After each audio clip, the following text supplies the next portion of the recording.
Olá pessoal, vamos adentrar aí no nosso assunto de psicopatia. E daí, para iniciar, eu quero que vocês observem esta gravura desse homem bonito.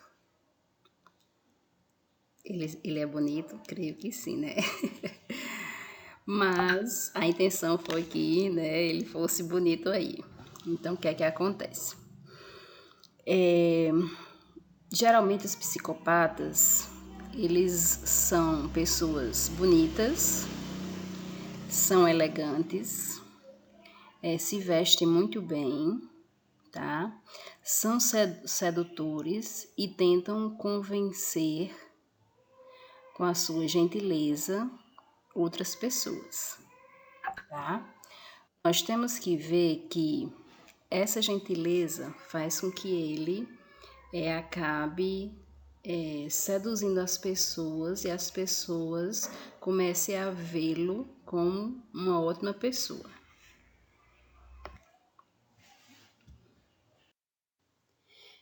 Pessoal, o sistema emocional do psicopata vem desconectado e não conecta novamente. Não tem cura até o momento. Não possui um conceito definido, mas é um construto psicológico que descreve um padrão de comportamento antissocial crônico, é uma síndrome, enquanto o transtorno de personalidade antissocial é um diagnóstico. Então, o que é que isso quer dizer? Tá? Que o psicopata, tá? Ele é conhecido como uma síndrome porque ele apresenta sinais e sintomas característicos da psicopatia, que não irão se confundir com outra patologia. Tá? E ele está dentro dos transtornos de personalidade antissocial, que é um diagnóstico, tá? Então, nós vamos ter o diagnóstico de transtorno de personalidade antissocial do tipo psicopatia, ok? Não tem cura, tá? Então, essa questão dele se desconectar e nunca, e não conectar novamente, é porque o seu sistema emocional, de acordo com a sua formação de personalidade, não vai conseguir ser atingido, existir. Transtornos de personalidade antissocial. É um padrão invasivo de desrespeito, violação dos direitos dos outros, que inicia na infância ou começa na adolescência e continua na idade adulta. Para ser psicopata, a pessoa precisa ter um histórico de alguns sintomas de transtorno de conduta antes dos 15 anos. Essa questão de desrespeito e violação dos direitos é que, para quem apresenta transtorno de personalidade antissocial, para eles, o mundo está errado. Ele é que está certo.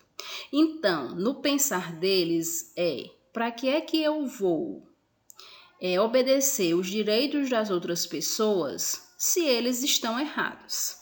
Tá? Então, essa questão do desrespeito, de ser infrator, do comportamento mal mesmo, de não respeitar regras, já é característico do transtorno de personalidade antissocial. Ele, como o próprio nome diz, é contra a sociedade. A sociedade ela está sempre errada, tá? Com relação ao transtorno de conduta, que nós vamos ver mais na frente, tá? Acredito que no próximo slide aí, esse transtorno de conduta, ele começa a se manifestar antes dos 15 anos, tá? Envolve um padrão de comportamento repetitivo e persistente, no qual ocorre violação dos direitos básicos dos outros ou de normas ou regras sociais importantes e adequadas à idade. Manifestam-se com a agressão a pessoas e animais, destruição de propriedade, defraudação ou furto, ou séria violação de regras. Essa questão do transtorno de conduta, tá? Como ela tem uma data aí, uma idade prevista, que é antes dos 15 anos, tá? Então, o que é que vai acontecer? Essas regras, elas já vão ser quebradas, tá? Desde as regras de dentro de casa, desde o convívio com a família. Então, pessoal, essa questão, desses adolescentes, e até antes, né, aí na segunda infância, eles já se começam a apresentar com atos de pequenos furtos, com atos de desejar o mal, com atos de delinquência, desrespeito aos pais, desrespeito aos avós, várias brigas na escola, sempre é uma criança, né, que vai se apresentar em conflitos, tá?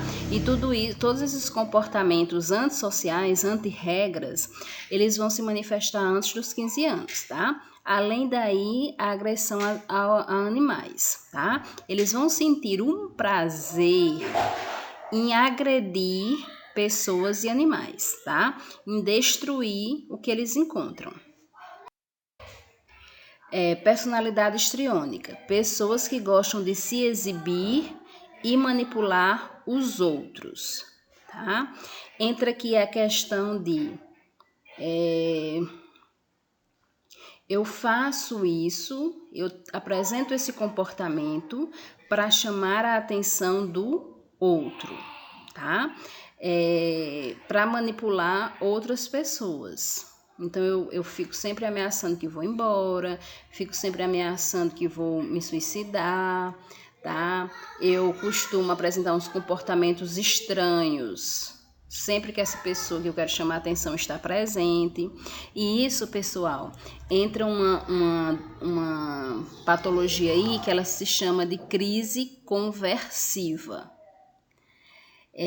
Vocês, quando eu falei isso, não, vocês podem até ter lembrado de crises convulsivas. Na realidade, a crise conversiva seria uma simulação das crises convulsivas, tá? Então, a pessoa, ela planeja. Então, quando ela planeja toda a cena, quando ela cai sempre em locais mais confortáveis para não se machucar. Ela fica realmente se debatendo, tentando, né, imitar aí uma crise convulsiva, e ela sempre vai apresentar isso na frente da pessoa que ela quer manipular, tá? Que ela quer chamar a atenção. Então, nós tivemos esses conceitos aí para a gente poder entrar aí em psicopatia. Psicopata é caracterizado por conduta antissocial crônica que começa na infância ou adolescência como transtorno de conduta, tá? Então, o psicopata ele já vai ter aí um histórico de transtorno de conduta. Embora quase todos os psicopatas tenham transtorno de personalidade antissocial, apenas alguns indivíduos com transtorno de personalidade antissocial são psicopatas. Então, o que é que isso quer dizer? Nós já vimos que o transtorno de personalidade antissocial é um diagnóstico, tá? Então, a psicopatia é um dos tipos, tá, de transtorno de personalidade antissocial. Ela é uma síndrome porque ela vai ter características próprias. Então, uma das síndromes caracterizadas que adentra aí no grupo de transtorno de personalidade antissocial são os psicopatas, tá? Pode-se observar que o psicopata se forma pela falta de confiança básica familiar associada à ausência de experiências amorosas com a figura materna e de segurança com a paternidade. Nós observamos aí, vamos relembrar a questão dos fatores determinantes do processo saúde-doença, que na maioria das patologias que eu for apresentar para vocês, eu vou relembrar para vocês esses fatores, tá? Que eles estão interligados e aqui, como vocês observam, entra a questão ambiental, tá? Entra a questão física biológica, devido à questão física biológica e é devido a experiências amorosas com a maternidade, tá? Com a figura da maternidade, com a mãe, com a figura do pai. Então, isso aí ele pode ter sofrido, né, essa ausência de amor desde da gestação, onde muitas vezes ele pode ter sido rejeitado no período gestacional. Então, como nós vimos, ocorre uma predisposição maior, por quê? Porque o bebê, o feto, ele vai sentir o emocional da mãe, tá? Então, ele tem uma predisposição maior a vir a desenvolver transtornos mentais. E a questão, né, do ambiente, o ambiente em que eu convivo, ele diz muito sobre mim, ele me ajuda na formação da personalidade, tá? Então, Um psicopata, ele pode ser uma criança não amada, tá? Uma criança que sempre sofre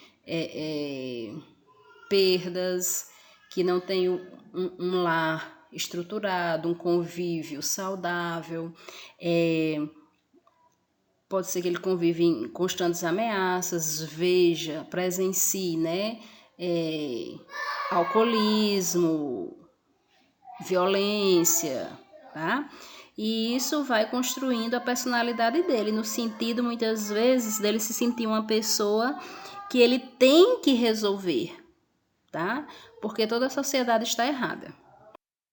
Assim, o processo de amadurecimento do psicopata é interrompido de maneira abrupta, mas que se complete o processo de separação e individualização social.